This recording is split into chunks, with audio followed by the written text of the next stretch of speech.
Good afternoon, I'm Milton Walker with the Midday News. A special welcome if you're watching on onespotmedia.com. Another attorney in the Vibes Cartel appeal this morning urged the Court of Appeal judges to quash the conviction of Cartel and his co-accused.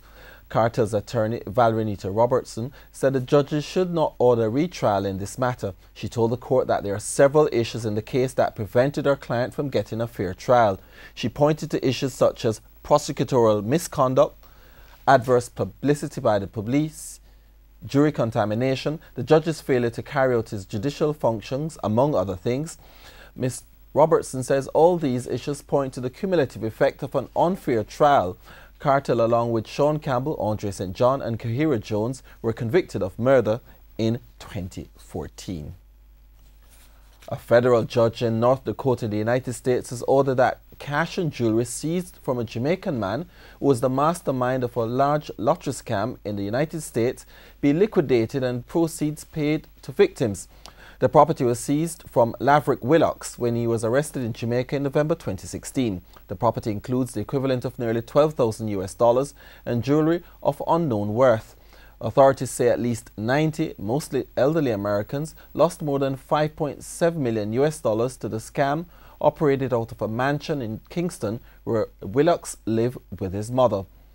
Court documents list victims in North Dakota, South Dakota, South Carolina and Texas, with scam-related activity also reported in New York, New Hampshire, California and Florida.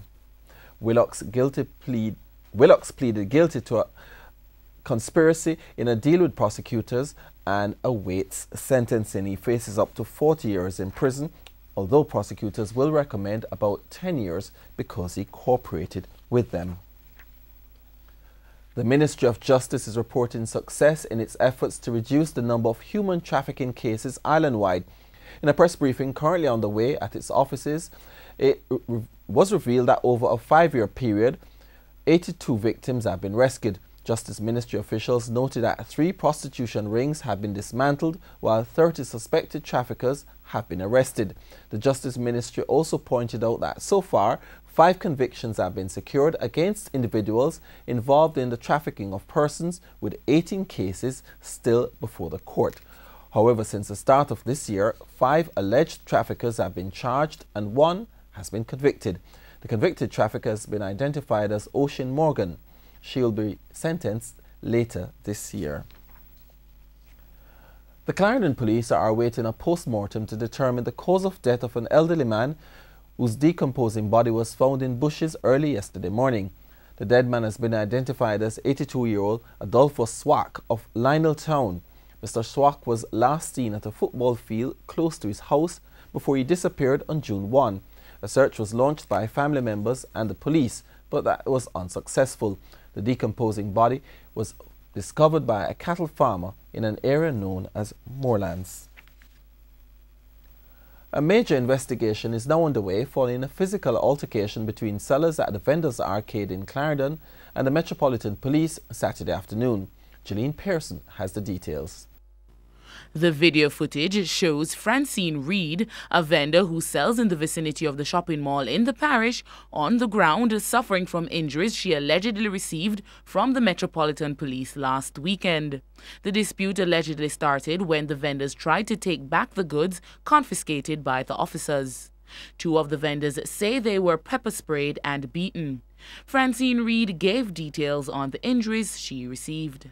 Constable in our people them building, she pepper spray me, and one eye Metropolitan, when I don't know his name, but I see if I see his face I can identify him. Use a button and lick me on my hand.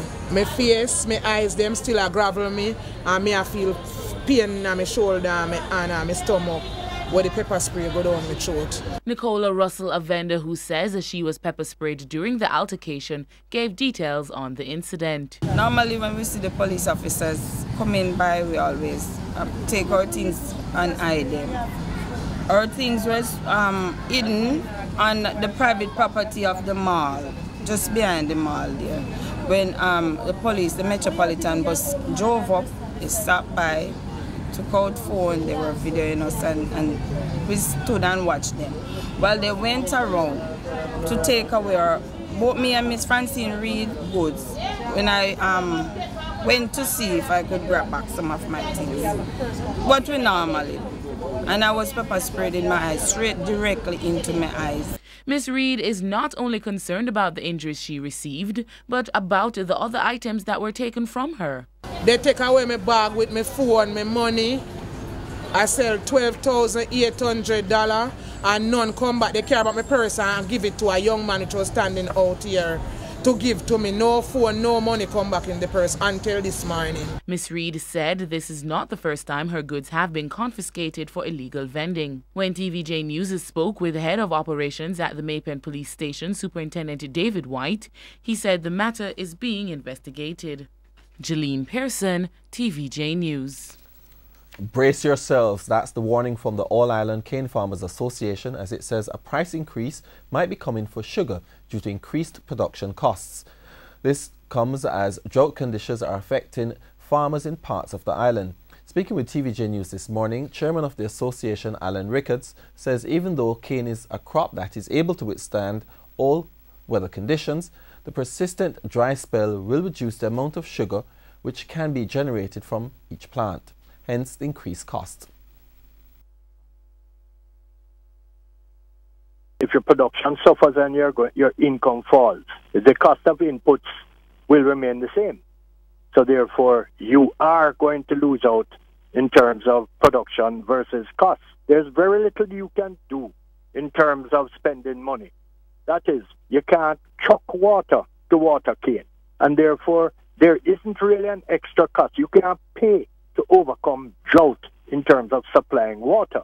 But you will suffer because your other costs will remain the same and your production will fall. So the income versus expense will not be good. But despite the drought, Mr. Ricketts noted that there is no need to import brown sugar in the short to medium term. At this time of the year, we always make preparations for having enough sugar to go through the peak consumption period, which is November, December. And we always make sure that we have inventories of sugar to take us through that period. And in terms of our production, even a significant percentage reduction in the production of brown sugar will allow us to satisfy the local consumption needs in terms of brown sugar. National Water Commission President Mark Barnett faced the heat from councillors at the latest St. Catherine Municipal Corporation meeting. They raised several water-related issues, from poor or no water supply in remote areas to road reinstatement after pipeline works. More from TVJ's Krista Campbell. In the land of wood and water, the latter remains a challenge for years, and ironically more so in rural areas where natural bodies of water are often available and accessible. National Water Commission President Mark Barnett faced the music as councillor after councillor stood up to voice the challenges residents face in their divisions in St. Catherine. Top of the concerns, the issue of road reinstatement. The more we have leaks popping up, is the more the National Water Commission comes to fix the leak, dig up the road and just leave it, and it is there, right? And leave the rubble beside it. It is now an endangerment to the people, right? To cyclists and other people that use the roadway. The NWC president said he wants to enter a memorandum of understanding with municipal corporations, similar to what has been done with the National Works Agency, to have contractors rehabilitate the roads after the NWC completes pipelaying works. On the issue of water supply, Mr. Barnett outlined several improvement projects across St. Catherine, including a $7 billion initiative with private investors, which include drawing water from the Rio Cobre. The construction of a 15 million imperial gallons water treatment plant at Content on the Rio Cobre, which will provide that added capacity. He says that's expected to begin later this year and run for 18 to 24 months. And he also detailed a partnership with Rural Water Supply Limited to redevelop water systems in remote areas, beginning with the community of Ginger Ridge. We are developing the limited source, and it ought to be understood from day one that based on what exists, it's not going to be a 24-hour water supply because of the vast area, and that is the most reliable source that could be developed. On the issue of trucking water, looking at doing is to identify existing trucks that we can have repair and put back into service. So that is what we're doing, and I've asked that we identify at least, in the initial stage, at least 4 trucks. So every parish can have 1 truck in the immediate term. Krista Campbell, TVJ News. 1 year after the stabbing death of 17-year-old Renada Dixon, his parents have sought to give back to his former school. Renada was fatally stabbed by another student during an altercation at the Porus High School in Manchester. The 16-year-old student who stabbed him is doing time at a penal institution. But even though justice was served, the family is still affected by Renada's death. It is really a hard task for the family because what happened, we have missed somebody who have loving, somebody who have caring, somebody who I have a relationship with. And even, I know, even Father Day have gone, and when I realize I have no Renado to call me and say Happy Father's Day, Daddy, it have leave an impact on my heart. I think about him every day, but I guess life goes on, and he's not the only parents being in the situation. So the memory is still there, it never changed, but we still go on. The family is imploring students to avoid conflicts and report any altercation they see happening among students. As part of the healing process, the family recently hosted a treat and provided school supplies to children in the community. We're giving out some books today and some flour and rice to the older folks, and the books are the younger people with him picture, and you have pen and you have pencil. Giving out the books and so forth, and I'm hoping that things will change and more love will develop instead of the hatred what's taking place over in our community and in Jamaica. The family also donated a trophy to his school for the top student in Renado's class for academics and discipline. Time now for a look at what's coming up in this evening's Health Report. In the next edition of the Health Report, we look at stroke. Being overweight is another important factor. Increase in the weight is perhaps one of the strongest links with increase in the blood pressure. 5-pound gain in weight can result in significant gain in your blood pressure, even more so than being diabetic. It certainly impacts hypertension to a great extent. That's the Health Report this evening in Primetime News. And now for today's Healthy Living tip. Here are some ways to prevent getting a stroke. Keep your blood pressure low, lose weight, exercise, and quit smoking.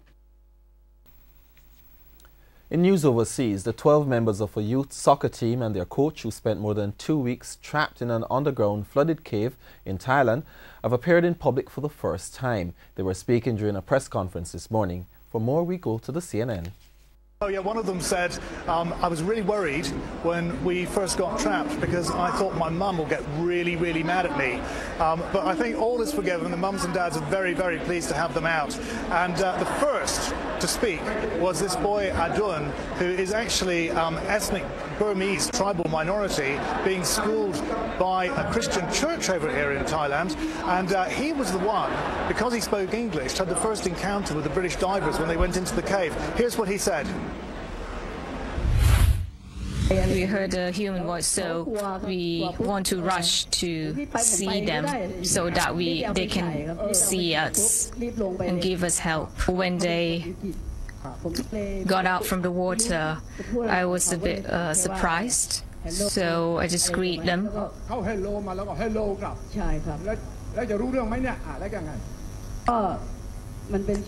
I thought this really miracle. Well, a miracle indeed, an absolutely magic moment. And the boys, as I say, are taking it in turns now to speak. We've also had the assistant coach who initially was blamed for negligence in taking the boys down there, but he turned out to be a bit of a hero because he sustained the boys in this long sojourn in the cave.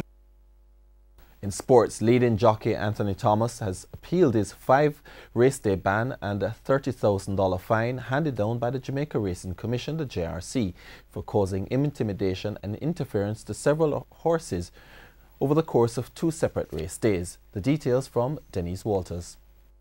Anthony Thomas, who sits atop the jockeys standing with 56 wins, 18 more than his nearest rival Shane Ellis, could see his lead dwindle after being slapped with a 5-day race ban. Thomas, who was aboard Disability Charm in the 10th race on Saturday, February 24, 2018, was suspended for 2 race days and fined. Apologize for the absence of the video in that story. And that's all the time we have for Midday News. I'm Milton Walker. Join us at 7 for Primetime News on behalf of the sports, news and production teams. Good afternoon.